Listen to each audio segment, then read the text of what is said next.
제가 현장에 들어가 있는 프로젝트는 제 영상을 보시면 아시겠지만 고객사가 엔솔이라는 니테츠 솔루션즈란 회사랑 계약이 되어 있고요. 그 회사가 인재중개 회사인 라식이라는 회사랑 연결되어 있고 그 라식이 저희 회사랑 연결이 되어 있죠. 즉 저희 회사는 정입니다. 그래도 이 정도면 상당히 윗단계인 거죠. 3개월마다 갱신하는 방식인데 주변에서도 이런 질문을 하긴 합니다. 3개월마다 갱신이면 잘릴까봐 불안해서 어떡하냐고요. 일본의 안건은 너무 많고요. 상료 공정으로 갈수록 사람이 더욱 부족해집니다. 때문에 아주 좋은 비용으로 갈 수 있는 데는 그렇게 많지는 않지만 찾아보면 언제든지 골라갈 정도로 있고요. 조금 눈을 낮추면 뭘 선택할지 모를 정도로 안건 수는 넘치고 사람은 부족한 걸 알 수가 있습니다. 때문에 여기에서 잘리면 다른 데 가면 되고요. 여기가 마음에 안 들어도 언제든지 현장을 옮길 수가 있지요. 정사원이 되어버리면 자기가 하기 싫어도 해야 하고 하기 싫은 연말평가 같은 거 해야 되고 갑자기 프로젝트 포기 등으로 팀이 해체되면 완전 모르는 팀에서 그냥 눈치 보면서 살아야 하잖아요. 이런 게 싫어서 이 생활을 택한 지 벌써 20년이 넘었네요.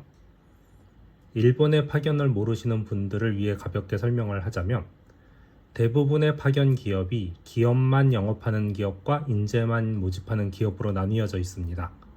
심지어는 파소나 등의 대규모 기업들조차 자사 내부에서 서로 다른 부서로 되어 있어 영업 수익이 다른 회사처럼 나뉘어져 있죠. 그 때문에 대부분의 기업은 인재회사와 다이렉트로 연결되어 있지 않기 때문에 가장 높은 인재회사 레벨은 병이 됩니다. 그런데 병조차 영업력이 좋은 큰 회사인 경우가 많기 때문에 일본의 150만 파견 업체 중에 대부분은 정 이하가 되고요. 병은 자기네가 가진 영업 라인에게 고객의 안건을 던집니다. 많은 정들은 병들에게서 받은 영업 정보를 다시 흩뿌리는 역할을 많이 하고 있고요. 그리고 그 밑에 기업들이 무나 기 등이 되면서 그들이 직접 사람을 찾아 나서는 경우가 많지요. 하지만 이 체계가 너무 복잡하기 때문에 영업을 아주 잘하는 사람들이 나와서 병의 역할로 인재를 찾는 서비스가 속속 나오고는 있습니다. 저희가 이 병과 계약으로 들어가므로 그나마 단가가 너무 떨어지진 않고 있고요. 뭐가 이렇게 복잡하냐고요? 이게 일본에선 보통이고요. 그 사이를 끼어들려고 하면 그게 소문이 나서 어떠한 중간 기업들도 받아주지 않게 되죠. 참 답답하지만 이 체제를 부술 수 없기 때문에 따를 수밖에 없는 게 현실입니다. 그런데 제가 지금 이 현장의 CTO랑 친해지게 되어서 CTO에게 지인을 좀 소개시켜 주겠다고 이야기를 했습니다. CTO도 좋은 IT 엔지니어는 언제나 지인으로 있고 싶어 하기 때문에 흔쾌히 승낙을 했죠. 그래서 지인에게 이야기를 해서 식사 자리를 만들까 하면서 조율을 하던 도중에 갑자기 우리의 계약 회사인 라식에게서 전화가 왔어요. 굉장히 완곡한 표현을 쓰기는 했지만 엔솔의 영업액에서 들었는데 마음대로 사람을 소개시켜주면 곤란하다는 불만이었습니다. 그리고 서비스 운영에 도움이 되는 툴 선택에서 제가 한국의 툴을 소개해 주었는데요. 그 툴을 구입하는 것으로 결정이 난 게 마음대로 이런 계약을 진행시키지 말라는 이야기까지 해서 2건의 불만을 늘어놓았죠. 그런데 제 성격에 이런 거 그냥 못 보거든요. 그래서 대놓고 이야기를 했죠. 첫 번째, 너네는 툴 판매 중개도 하고 있냐? 두 번째, 내가 사람을 소개시켜주는 건 서로 친하게 지내라고 한 것이지 사람 소개 비즈니스를 한 게 아니다. 만약 사람 소개를 해야 할 일이 있으면 내가 너네한테 이야기를 하면 우리 쪽에 소개비 일부가 들어오냐? 서로 이득이 되면 반드시 너네에게 이야기를 해주는 게 당연하지 라고 아예 직설적으로 이야기를 했죠.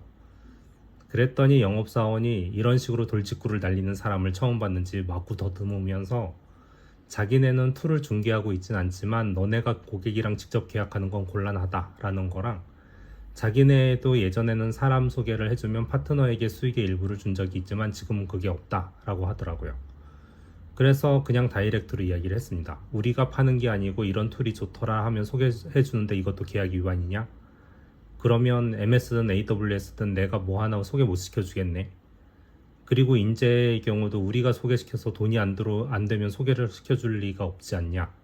서로의 비즈니스를 하는 입장에서 상류를 지키면서 하겠지만 서로에게 득이 되지 않는 일을 하지 않으니 염려 말아라 라고 얘기를 하니까 할 말이 없는지 지금 현장에서 좀 더 노력해달라는 평가가 왔다느니 하면서 전화를 끝냈는데요. 지금 현장은 좀 널널하게 해주고는 있지만 그렇게 놀고 있는 건 아니거든요. 할 말이 없으니 그렇게 돌려 불만을 이야기하는 건 언제나 겪는 일본인들의 습성이긴 한데, 그래도 팩트체크를 위해서 CTO에게 다이렉트로 이 말을 전했습니다.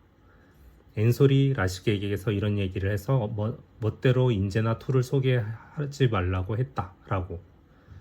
그랬더니 CTO가 난색을 표하면서 그런 사람들 무시하고 좋은 사람이나 서비스가 있으면 언제든지 소개시켜달라고 제게 당부를 하더랍니다. 당연히 이번 소개는 전직을 위한 소개가 아니라 IT 능력자들이랑 지인이고 싶어하는 CTO의 개인적인 요청을 들어준 것이기 때문에 인재 소개나 파견 업체는 뭘 할 수가 없는 건데 이렇게 된 거거든요.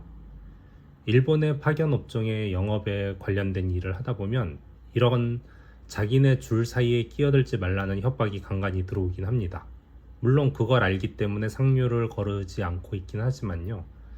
이런 식으로 지나치게 치고 들어오는 경우는 이렇게 받아치지 않으면 다음에도 지들이 잘난 척하는 경향이 있기 때문에 서열을 명확히 해주어야 합니다.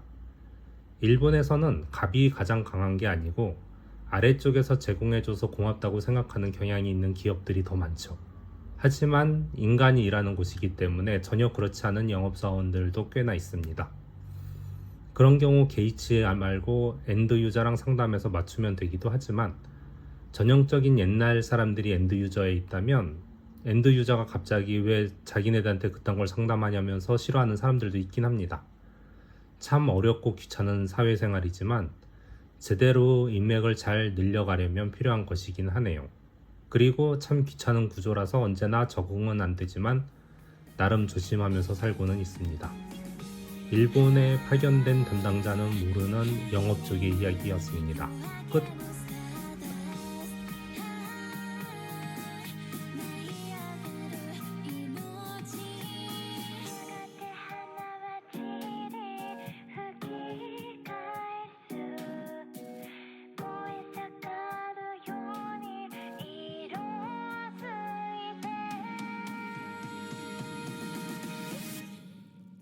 輝く